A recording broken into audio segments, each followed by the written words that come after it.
प्रकार की भक्ति करिए। हिरण्यकश्यप सुन करके क्रोधित हो गया और 3 दिनों तक प्रहलाद को जेल में बंद कर दिया और कह दिया कोई भोजन पानी नहीं देगा।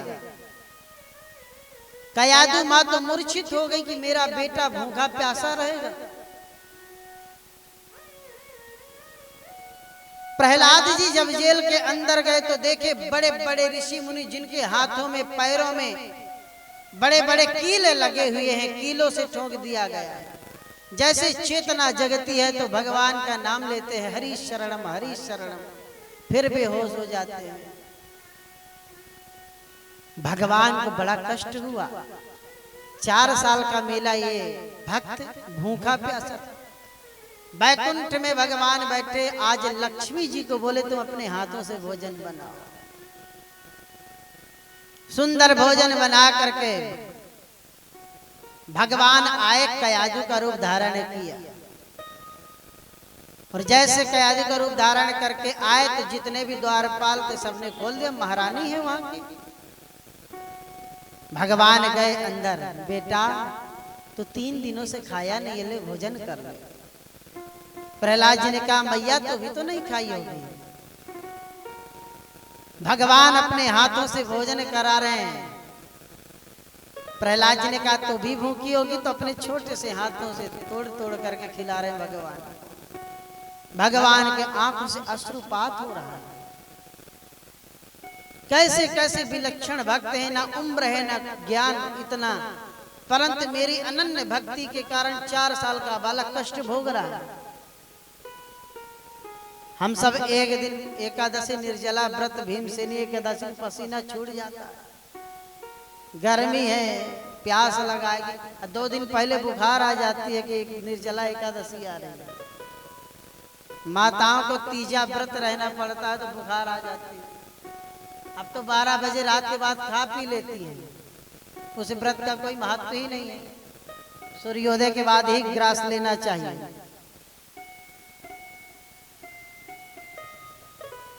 एक व्रत चला है करवा चौथ, जाऊं व्रत चला है महाराज। जय जय श्री राधे। 3 दिनों तक प्रहलाद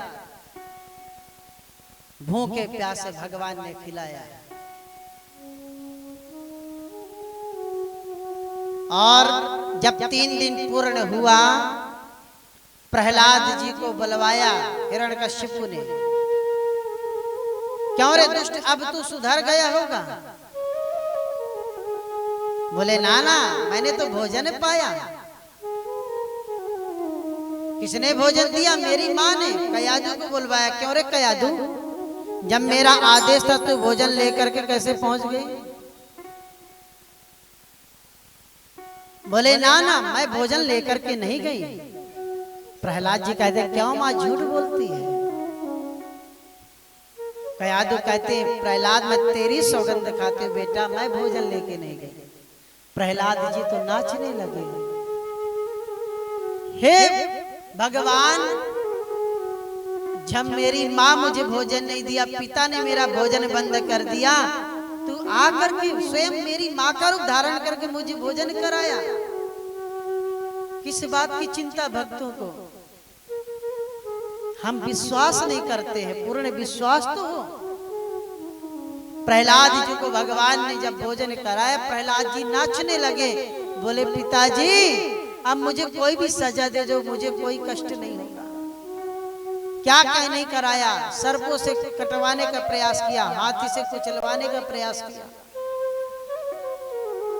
होलिका आई जलाने का प्रयास किया, खुद जल गई। प्रहलाद जी को कुछ नहीं हुआ। भगवान के ऊपर भरोसा जब है तो कहीं कुछ नहीं हो सकता है। चाह गई चिंता गई, मनवा गई परवाह, जाको कछु न चाहिए सोई सहसा। भगवान का भक्त भगवान से कुछ नहीं मांगता, भगवान को मांगता है और वही संसार की तरह जीता है। जैसे आज प्रहलाद संसार की तरह, पिताजी कुछ भी कर लो अब फर्क पड़ने वाला नहीं है मेरे ऊपर। क्रोध में आ गया, तेरा भगवान कहाँ है? बोले सर्वत्र है, वो तो कण कण यतो याइमानि भूतानि जिन जातानि यावत जीवन तद ब्रह्म, यावत दृष्टि गोचर जो भी दिखाई दे रहा सब में वही परमात्मा है। और क्रोध में आ गया और एक खंभा वहीं गड़ा था। ये बतला क्या इस खंभे में भी है? प्रहलाद जी उसी दृढ़ संकल्प से बोले हाँ, इस खंभे में भी मेरे परमात्मा है। जब सर्वत्र है तो क्या इस खंभे में क्यों नहीं होंगे? क्वासो यदि स सर्वत्रा कस्मास्तंभे न दृश्यते। यदि तुम्हारा परमात्मा सर्वत्र है तो इस खंभे में मुझे दिखाई क्यों नहीं देता? क्रोध के कारण उस खंभे को तोड़ा तो उसी से नृसिंह भगवान प्रकट हो गए। बोलिए नृसिंह भगवान की जय हो। नृसिंह भगवान क्रोध के कारण जीव लपलपाते हुए लाल लाल आंखें, भयंकर घनघोर युद्ध हुआ दोनों में। जैसे ही सायन काल यही समय था, सूर्य अस्त हो गया था, रात्रि होने के पहले जा करके पकड़ करके जा करके घर के ढेरी पर लेकर के बैठ गए। मैंने वरदान मांगा है, मुझे आप मार नहीं सकते। क्या वरदान मांगे हो तुम? ना मैं दिन में मरूं ना रात में। दिन बूढ़त यही था, बोले बतला दिन है कि रात? बोले ना दिन है ना रात है। मैंने वरदान मांगा था ना मैं अंदर मरूं ना बाहर मरूं। देख तू कहां बैठा हुआ, डेहरी पे बैठा हुआ है। अरे मैंने वरदान मांगा था कि मैं ब्रह्मा की बनाई सृष्टि में किसी में न मरूं। बोले अरे पागल, ब्रह्मा मेरा बेटा, ब्रह्मा को मैं पैदा करता हूं, ब्रह्मा का मैं बाप हूं। मैंने वरदान मांगा था कि 12 महीने में किसी महीने में न मरूं। ये अधिक मास तेरे लिए व्यवस्था किया। मैंने मांगा था वरदान, न अस्त्र से मरूं न शस्त्र से, तेरे लिए न कहीं काफी है। मैंने वरदान मांगा था न देवता से मरूं न नर से न जानवर से। मैं कौन हूं? बोले ना आप नर हो न जानवर हो। और नरसिंह भगवान ने फाड़ दिया उसका पेट और तड़ियों को निकाला और गले पे लपेट लिया। तड़ियों को गले पे लपेट लिया भगवान, और क्रोध के मारे एकदम कांप रहे हैं। सभी देवता सामने खड़े, एकदम डर के मारे, किसी की हिम्मत नहीं हो रही कि भगवान के पास जाकर के स्तुति करे। ब्रह्मा जी ने प्रहलाद से कहा प्रहलाद तुम जाओ। प्रहलाद जी आए और चुपचाप जा करके भगवान की गोद में बैठ गए, कुछ नहीं बोले। भगवान प्रहलाद को चाटने लगे, चाट रहे हैं और चाट करके रो रहे हैं, आंख से आंसू निकल रहा है। बेटा मैं तुमसे क्षमा मांगता हूं क्योंकि मुझे देर हुई आने में, इसलिए मैं तुमसे क्षमा मांगता हूं। प्रहलाद जी ने कहा प्रभु आप कभी देर करते नहीं हो, आप तो हर हमेशा मेरे साथ थे, आप हमेशा मेरी रक्षा कर रहे थे। बेटा जो तुमको मांगना हो मांग लो। प्रहलाद जी ने कहा प्रभु मैं थोड़ा सा आपकी स्तुति कर लूं क्या? स्वपाद मूले पतितं तवर्वकं विलोक्य देवा कृपया परिप्लुतः उत्थाप्य तच्छेषददात् कराम्बुजं कलाहि वित्रा ददजां कृताभयम्। हे प्रभु आप तुम कर में कमल धारण करने वाले नाथ,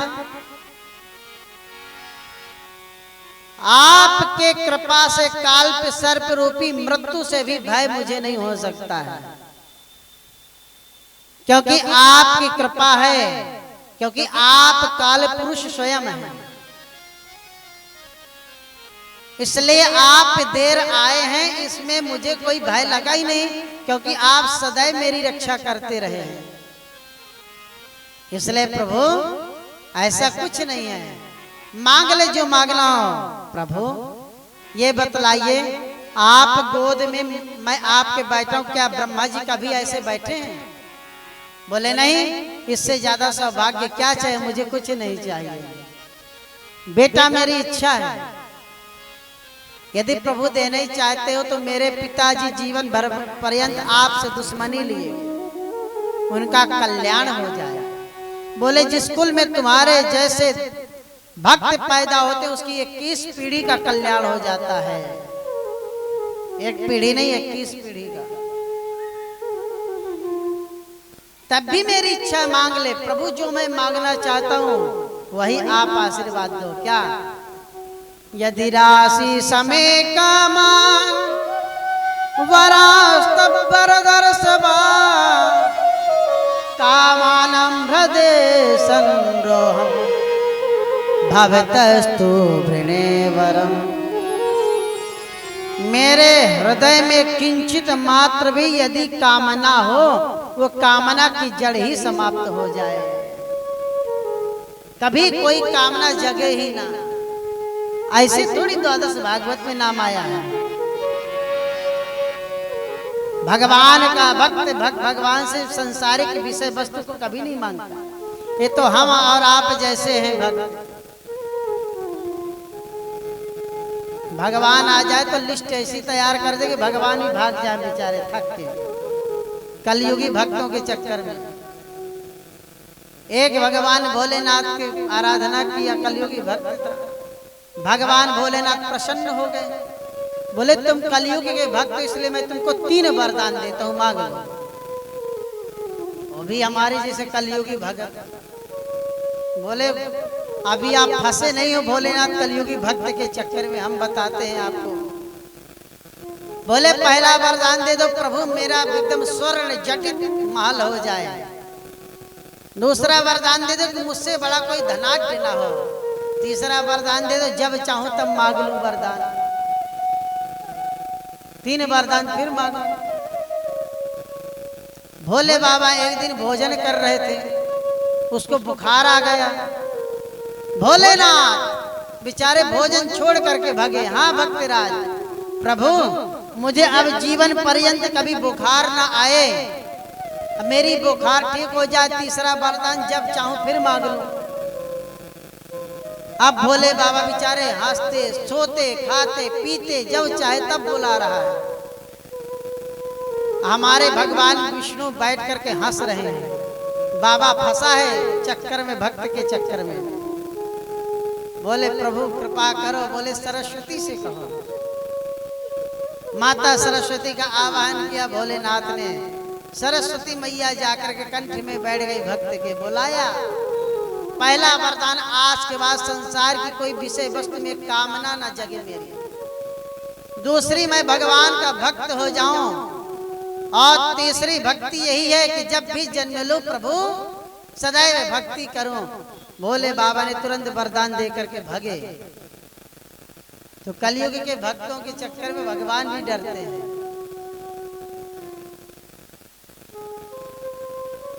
हमारे बनारस में ऐसे ऐसे भक्त हैं कि